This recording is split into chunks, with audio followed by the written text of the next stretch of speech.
and welcome to a race for the 2022 Kwikfit British Touring Car Championship season opener from Donington Park. So, what do we need to know about this race?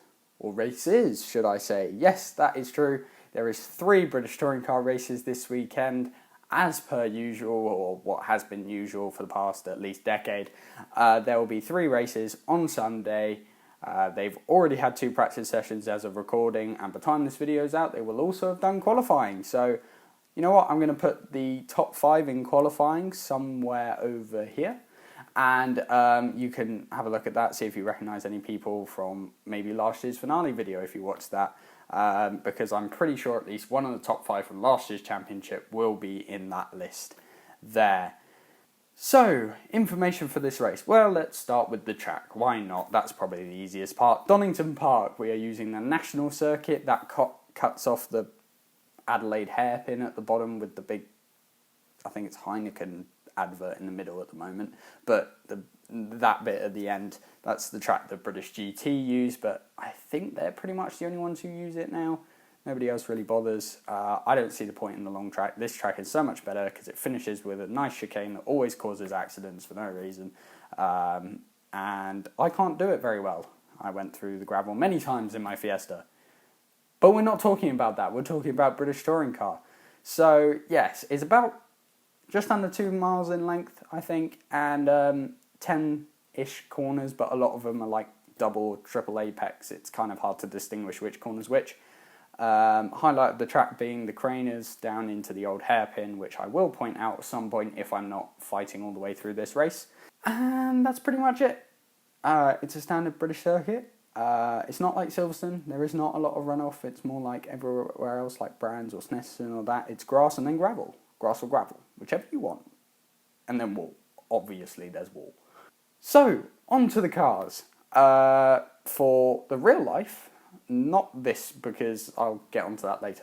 But for real life, there is a brand new rule set this year bringing in hybrid power with a hybrid deployment system. I think they're getting about 11 seconds a lap. I don't know if that's just for this round or for the year. I don't know. But I think Paul O'Neill said it was 11 seconds a lap. So I'm going with that because he's sometimes reliable.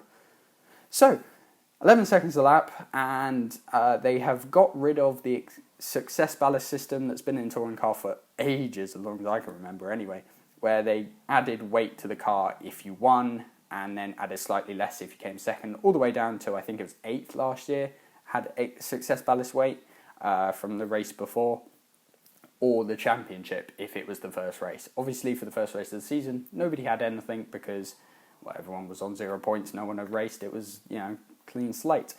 This year they're taking hybrid deployment time away. I think it's something down to like 1 or 0 seconds a lap for the winner, and then all the way back up to, I think, 8th again, something like that. They're taking away boost instead.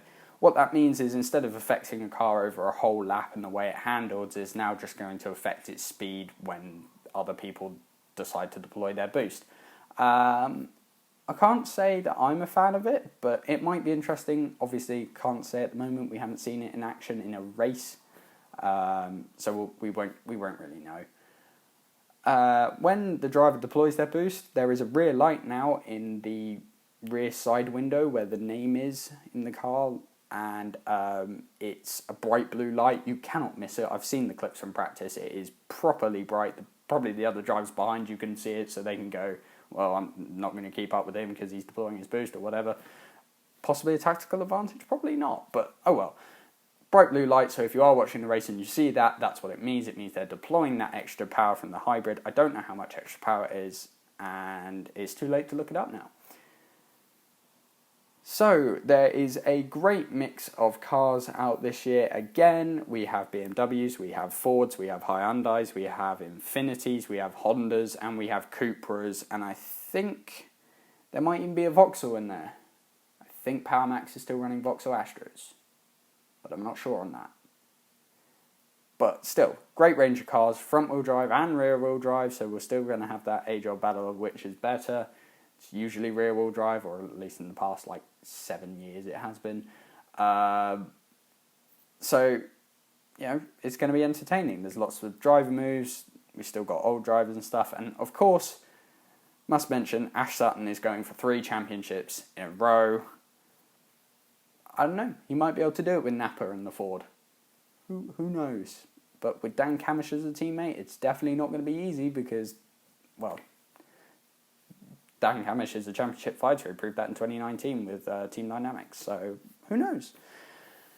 But I think that's pretty much everything. No, race format. You have 3 races, as I mentioned, I think. You have 3 races. Race 1, qualifying order. Simple, right? Race 2, the order from race 1. Again, simple, right? Race 3, less simple. Everything up to the top 10-ish, I'll explain in a minute, is set by race 2 as normal. But drivers 8 to 12, their numbers are put in a goldfish bowl, and some person, a presenter, a driver, a team owner, anyone they can grab really at the time, draws a number live on TV, shows it to everyone, and that number, whichever position it corresponds, well, it's a position, so whichever driver it corresponds to, starts on pole. So if they pull 8, 8 starts on pole. If they pull 12, 12 starts on pole. And every other driver going back to whoever finished first is then reversed. So if they pull 8th, 8th becomes pole, 7th becomes 2nd, and 1st becomes 8th. Bit confusing in words, but it makes sense in reality, and it means race 3 is always a bit more chaotic because you've got theoretically slower drivers in front and faster drivers behind.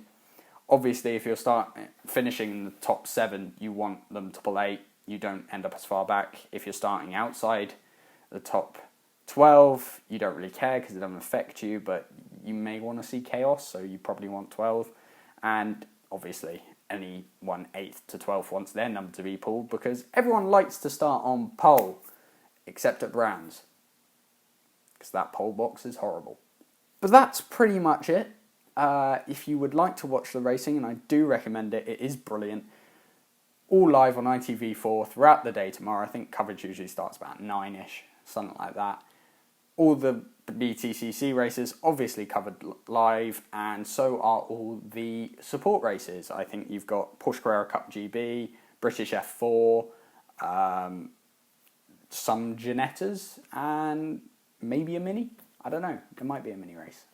Who knows? They like to chop and change the support race schedule this year and last year, and I don't know why, but it makes it interesting. There's lots of different cars and lots of different styles of racing. Well, they're all sprints, but you get what I mean. Open wheel, GT, touring car.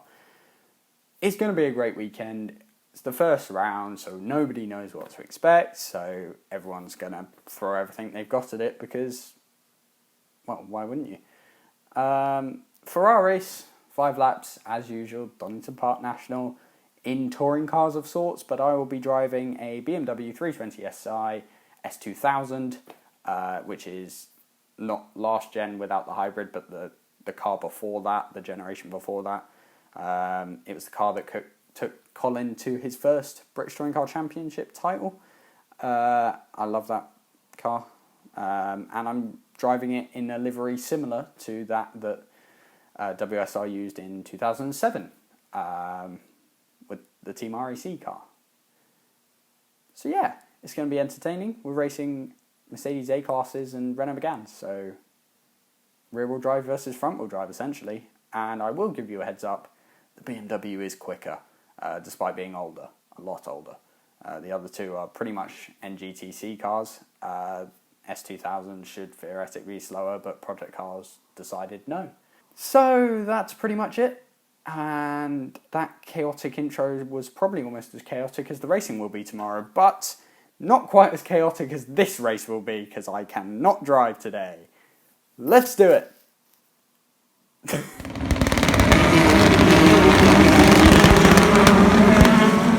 So, here we go then. 28 cars, same as they will have tomorrow. Nice high revs. Healthy wheel spin and we're away. Rear wheel drive always defeats front wheel drive off the line. Look at the amount of positions we're going to gain all the way before we even break for red gate. Possibly another one up the inside there. Yes, we're going to follow the Adam Morgan looking Mercedes. He's driving that Mac Tools one. Oh, we're going to get a bit too close for my liking to it.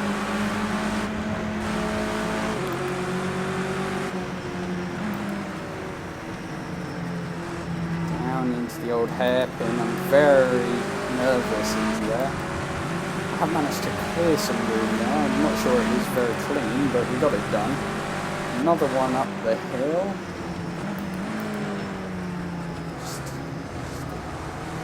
Just gonna squeeze through on the mid-gap. He's trying to hold it on the outside. Credit to him for that. It's not really worked out for him. And Coppice, bit too much curb, but we've made it work. Don't get on the throttle too early because, well, full throttle too early because you will spin coming out of there. Now down the straight, past that Mercedes, looks a bit like the current Napa Tools Ford Focus. Oh, that's heavy contact with the Merc going into the chicane. That was a dirty move by me. But we'll carry on. Use all the paint coming into Redgate. Right over to the side. I think not Jeff was trying to give me some advice on how to overtake, but I think our lap 1 has proved we know how to overtake. It's whether we can keep it on the track is the interesting part. Very nervous about getting it through the corners in our path. Not so much on this straight. We seem to be getting lovely runs up the hill. Possibly a move on for us here. There is. We're going to squeeze up the gap, but they've sort of stopped on the inside. Wow! BMW just went all the way around the outside. We're now 3 wide going into Coppice. That is never a good plan. I've seen it happen in real life in front of me, and it never ended well. Someone always got binned. Oh, we're bump drafting our fellow BMW now down the straight. That's not really ideal. Don't maybe blink for my own vehicle. Brake a bit earlier this time so we don't end up rear-ending someone. Or a bit forceful on him there. That's lost him out a few places. That's my fault, buddy. I'm sorry about that. On to lap 3 then. We have survived a full high-speed lap. And we're back into Redgate once more. We're going to get closer to the apex than that, otherwise we run wide like I did there. Coming into the craners, we're going to hug it tight to the right-hand side. Keep it tight as you bring it back gently over to the left. You can touch that curb, but I don't like to. You get all the way over to the left so you get the maximum amount of racetrack to use through Old Hairpin. And again, use all the track down this not straight. Up into the right-handers. I've forgotten the name of that one. I want to say Woodcote, but that's a corner of Silverstone, so I'm not sure. Now into Coppice. I'm meant to use that entry curve to brake, but I tend to forget to. That's been a lovely, lovely lap, as not Jeff said, fastest in the second sector. Heavy on the brakes into the chicane. One thing to say about the chicane, in real life those sausage curbs have been removed. It's now flat curbs, but they have tyre bales on the inside, so it stops corner cutting instead of those massive sausage curbs. Or suspension destroyers, as I sometimes like to call them. There's still many, many people in the industry as, well, guess what? They destroy suspension.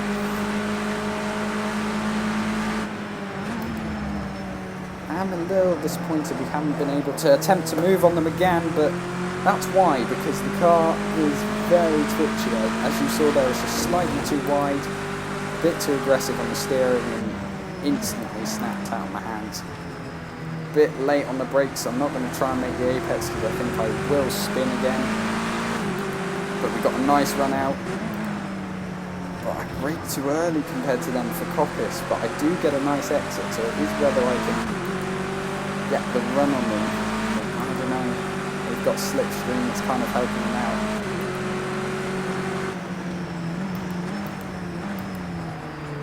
He has had a little bit of a look on his fellow McGann, which may help us out. No, it's kind of stopped on the apex. It's unfortunate, but we are coming on to the final lap now. This pretty short race. In the slipstream, into Redgate. This has got to be our best opportunity now.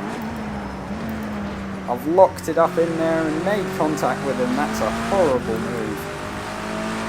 One to add to my long list of mistakes for this race.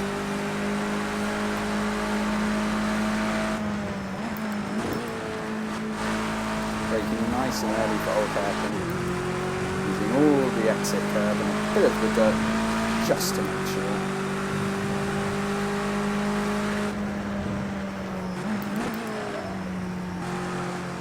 Another little lock up. It's still a nice corner. We are actually in the top 10. I hadn't realised that. That's quite a good result. Points in British Touring Car go up to P15, so we've been in the points for a while. That's a bit of contact we could have avoided. And that is us out of the points. And I've stalled it. What a disaster. I don't know what the McGann was doing there. He just all of a sudden kind of stopped.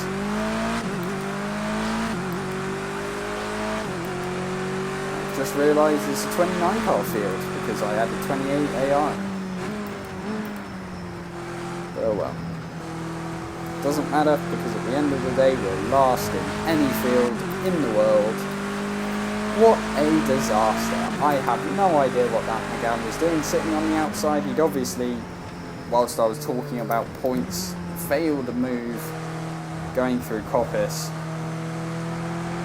and ended up parking it on the outside. We just tried to avoid him, didn't quite manage it, made contact with a combination of the heavy steering and the aggressive throttle and the contact. Sent me spinning onto the grass, and from that point there's no bringing it back.